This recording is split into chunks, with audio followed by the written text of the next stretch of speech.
Penn State, Ohio State has a ring to it, always has, always will, probably. And of course, it does about tenfold on this season, 2024. We've been looking forward to this one in Happy Valley.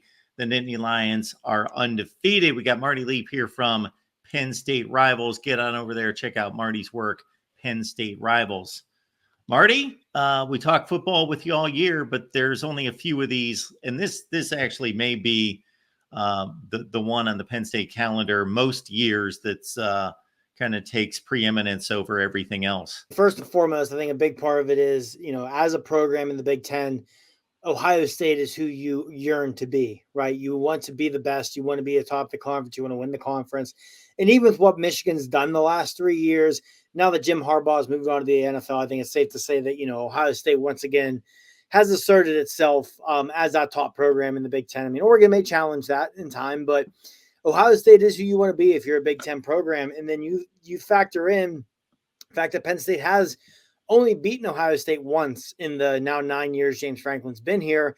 And I think what makes it even more painful for Penn State fans is they could easily have 4 or 5 victories over the Buckeyes in that time, right? Two fourth quarter meltdowns that led to 1-point losses, a double overtime loss with just horrific officiating mixed in, blew a fourth quarter lead at home against Ohio State 2 years ago. So while James Franklin only has 1 win against the Buckeyes, he could easily have 4 or 5. So I think that's always a big factor too. But this is always one that's circled on the calendar every year and has produced some instant classics in the last decade.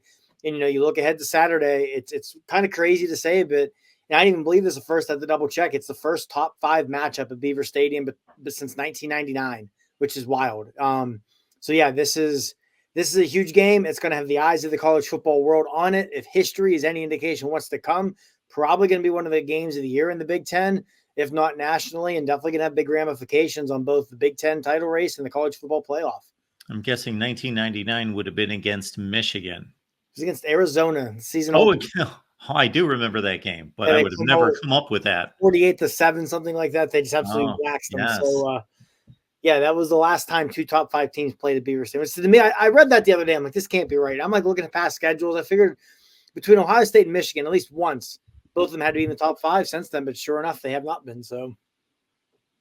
So before we get to the Penn State side of things, whether you saw it on Saturday or have looked at it since, these struggles by Ohio State's offensive line in particular, the team struggled in various areas throughout this game against Nebraska, but it was largely focused on the offensive line. For a defensive front as good as Penn State's, that has to increase the level of hope. Yeah, I think so. I think one of the biggest things with this matchup is if you look at where Penn State has an advantage, the defensive line might be the strongest, deepest group on this team. And the biggest question mark for Ohio State's their offensive line, like you said. So that's a good matchup for the Nittany Lions. You don't know if you're going to have denied Dennis Sutton on Saturday. I know both teams are dealing with a ton of injuries right now. And that's part of the reason why Ohio State has their offensive line woes is they're down to their third left tackle, who's a guard that got kicked out the tackle. And but even without Dennis Sutton, this defensive line is still really good. It's really deep. You saw it on Saturday against Wisconsin. In the second half, when Dennis Sutton played all of 1 snap, the defensive line completely dominated and took over that game and helped spark their rally. So I think if you're Penn State, you've got to feel really good about that because what you do, your absolute best, just unleashing that defensive front, unleashing that defensive line led by Abdul Carter and Zane Durant is what Ohio State struggles with most. So I think that you've got to feel really good about that matchup going into this game if you're Penn State.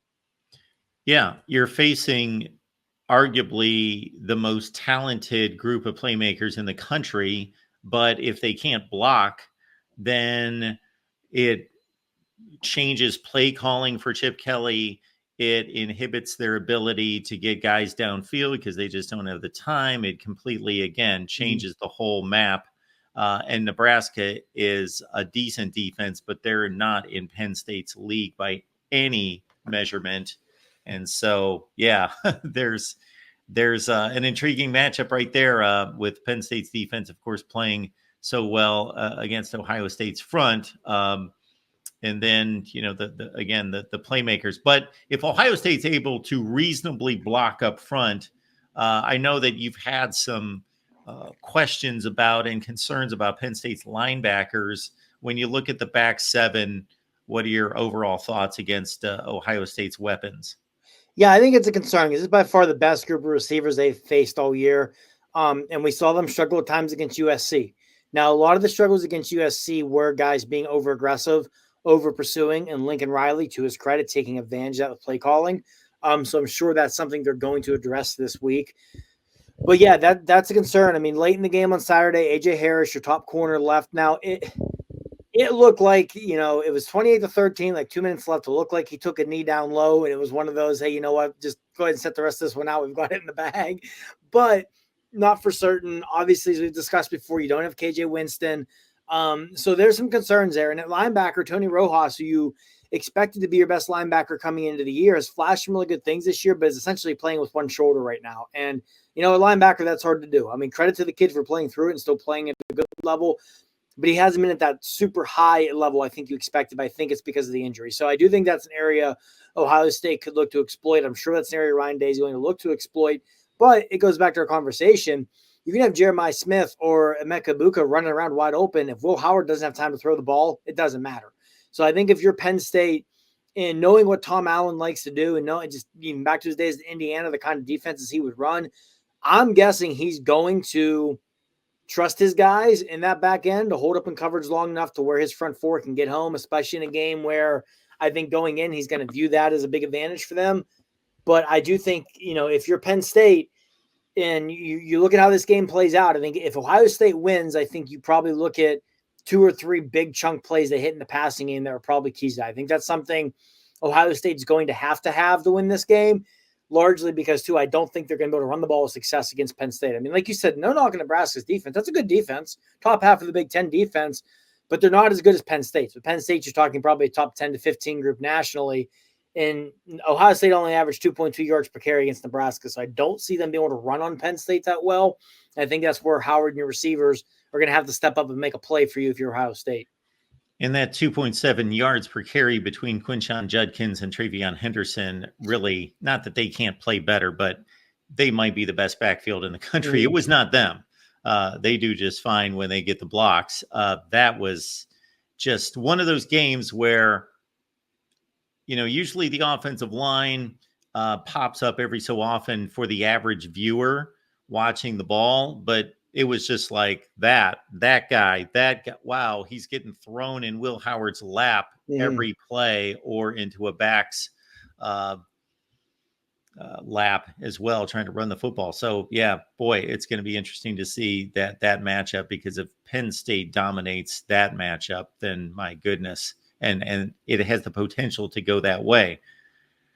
Please like the video and subscribe right here at the Voice of College Football, everybody. Check out Marty's work at Penn State Rivals, of course. And I can just about guarantee that anybody that clicked on this video would have lost a bet, because they would have assumed the first thing we were going to talk about was Drew Aller and Bo Prabula. But that was not the case. So I did not listen to James Franklin's news conference, but I did talk to an Ohio State guy, did a record just like I am with you, who had just watched it. And my advice for James Franklin, not that he listens to me or needs to, because I thought it was pretty obvious, you don't, regardless of their health of the two guys, you make Ohio State game plan for both of them. Not that Prabula doesn't play anyway in certain packages, but you make them prepare for both.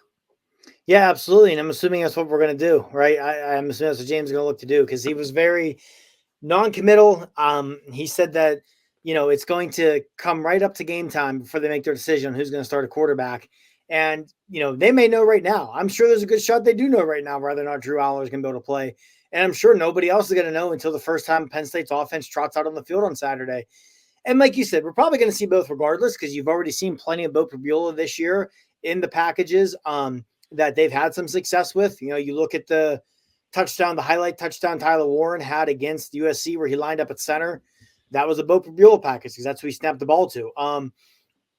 But yeah, you want to make Ohio State have to prepare for both, because Bo Prabula is much different than Drew Aller. I mean, Bo is more of what you expect, I think, in the Andy Kotelnicki offense. Not saying he's Jalen Daniels, because when Jalen Daniels is healthy, he's kind of in a league of his own, I feel, but much similar player where, dual threat, can run the ball really well. And that's part of how they dominated the second half against Wisconsin on Saturday after the offense kind of sputtered a little bit when he first came into the game. Once they got going, Wisconsin had to respect his legs a lot, which really opened up the RPO game, was able to make a couple impressive throws that I did not expect to see from him. And in the second half, I believe him, Katron Allen, and Nicholas Singleton all averaged over 5 yards per carry. It was Allen averaging almost 8 yards per carry. So they got the running game going. Again, I think we're going to see both. I will say, I think if you're Penn State, not to sound overly obvious, but you want Drew Aller to be able to play. A, you want your starting quarterback. And B, I think, looking at the Ohio State defense, where they can be had is as good as this secondary was supposed to be coming into the year. They struggled against Oregon. And even last week against Nebraska, there was a couple times Dylan Raiola had wide open guys that he missed. So I think that deep pass, even those 15 to 20 yard chunk plays that Penn State's really built their offense on this year. I mean, they're I think a lot of people don't realize this. They're fourth in the country in explosive passing rate.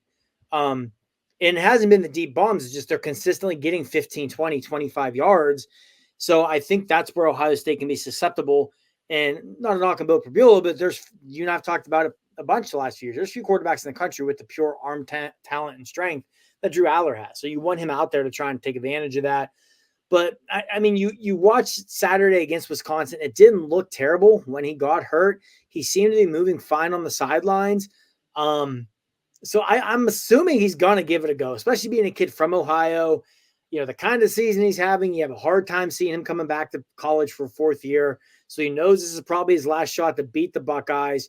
I am willing to bet he's going to give everything he can to play in this game. But at the same time, something that I think you need to factor in there is in the 12-team playoff era, you don't have to beat Ohio State to make the playoff. If they lose Saturday, you have 4 remaining games. You're going to be a 10-plus point favorite in all of them. Take care of business. You're still going to the playoff. So if Drew tries to give it a go and he's not even necessarily 100%, but maybe 60%, 70%, do you maybe say, you know what, take a seat. Let's not make this worse. And part of that is you have a lot of confidence in Bo Prabula because, I mean, yeah, he's a backup, but I don't think there's many backup quarterbacks in college football that are going to come off the bench trailing in the second half at night at Camp Randall, not just come back and win, but come back and win easily. So I think there's a lot of faith in Bo as well. But again, they're going to see both. They're both going to play. And there's no way in the world James Franklin's going to let it be known to that first snap's taken if Drew Aller is going to play or not. But I expect them both to play. And honestly, I think that's a big positive for Penn State is where, if nothing else, you're forcing Ohio State this week to spend time prepping for both. And, that can just, the time that's spent, it can cause confusion on defense. There's a lot of positives that can come with that if you are Penn State. And of course, Marty, to correct me if I'm wrong. So I'm saying this on a smaller sample size than what you see Penn State, of course. But Drew Aller has shown willingness to take off and run this year, I think a little bit more than in the past. Yes, I think that's a big reason why you've seen the running game kind of return to where it was 2 years ago, because everybody knew Sean Clifford wasn't afraid to tuck the ball and go. And Drew hasn't done that at the rate Clifford did it, but he's done it a lot more this year, which has made a big difference because defensive ends and outside linebackers, whoever's sitting the edge for the defense, has had to respect his legs more, which has helped open up more running lanes for the running backs.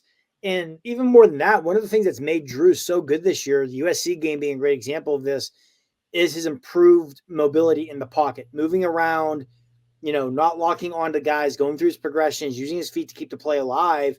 So again, that's where you have to wonder where, even if it's not just straight up as a runner, but his ability to move around in the pocket, if his knee or ankle, whatever it is hindering that, then you have to wonder, okay, yes, when healthy, you're our best quarterback, but do you give us our best chance to win today? I think that's going to be the main conversation that needs to be had on Saturday. Folks, we've got a book release that we're proud of here at the Voice of College Football. So this is the book that we just released today, this being Tuesday. So it's Disputed National Champions. It's my look at the 1990s, which I consider to be the most formative and impactful decade of college football in regards to determining how we determine a championship, because, of course, we went from the polls and the bowl coalition was introduced, and then, of course, the BCS, which led into the playoff era. So this is not just a history book, even though we go through every season and we break down the scenarios, the storylines, the major players in the national championship race, the rankings, how the postseason was set up, how it played out. Did somebody get ripped off? all those things, and then the impact of that season on future seasons and future teams. But we also take the results of all these seasons and we put them ahead into the BCS era to what would have looked like the 12 team playoff, the 14 playoff, of course, that we saw for the last 10 years. So it's a fun book about a lot of projections and so forth. And there were no conference championship games when this decade started. And we even plug in the conference championship games. Like, this is what the conference championship game would have been. So it's just a fun book if you love to debate and argue college football. And of course, 1994, that may ring a bell. There's some debate there. May want to look at that too. All right. When you said about debating on teams that may or may not have been snubbed, that's the first place my mind went, was that 1994 team. So yes, I'm sure I'm sure there's a lot of people listening right now whose minds went there as well. And so the link's right in the description section, right at the top. So thank you, and give that a thought. And speaking of psychology and all of that, I don't know that it plays into this in regards to Penn State players moping around in the third quarter if they're down 17-10, thinking, here we go again, or something like that. I think they're pretty, I give these college athletes, at least, especially at places that play that caliber football, a lot of credit for resilience and so forth. So I don't know that the history of this series will impact this at all. Yeah, I don't think so, especially because one thing about this year's team that seems to be very unique and just maybe a little bit different from some past teams under Franklin. Not saying other teams weren't, mentally tough and that sort of thing, because they were, but this is a team that has faced some serious adversity the last couple of weeks. And I feel like in past years under James Franklin, they might not lose both those games, but they're definitely at least 6-1 right now, I feel. And to overcome a just disastrous first half at USC and to just come back swinging in the second half and dominate the second half and storm back and win that game the way they did. And then against Wisconsin, again, I understand Wisconsin's not a great team this year, but they were playing with a lot of momentum. It's nighttime at Camp Randall. I don't care who you are. Nighttime at Camp Randall is not something you ever want to be involved in. They were losing at the half. They'd lost their quarterback. You'd lost probably your third best defensive player in Dennis Sutton. And again, they come storming back and win it going away. Like, ultimately, that game wasn't as close as the final score indicated. So I think this is a very resilient, very mentally tough group. Every time they have faced adversity, they have passed the test with flying colors now. So yeah, I don't think that's going to be a factor this weekend at all. Because I think if they're trailing in the third or fourth quarter, I think it's going to be a here we go again, but not a, oh, here we go again with Ohio State. It's going to be, hey, we've done it the last 2 weeks. We might as well make it 3 weeks in a row of rallying in the second half. And some of James Franklin's best teams, that's been a calling card, the second half teams. You go back to 2016 when they won the Big Ten, they were known as being a second half team. 2019 when they won 11-2 and won the Cotton Bowl, that was a second half team. So again, some of James's best teams, and I think this is a testament to him and his coaching staff and their ability to make adjustments at halftime, have been teams that come out and dominate the second half, and that's what they've done all year. So I think if they find themselves in that position on Saturday, like I said, if there is any here we go again, it's going to be a positive. Hey, we've done this 2 weeks in a row. We can make it 3 in a row where we come back and rally and win this. It's another big noon between these two in regards to Fox, and all eyes across college football will be on this one. Marty Lee, Penn State Rivals. Check out his work there. Of course, Penn State Rivals with Marty right there. Enjoy the game, Marty, and I'm sure we will see you soon. Absolutely, Mark. Should be a great one on Saturday. And like I said, so we'll talk soon.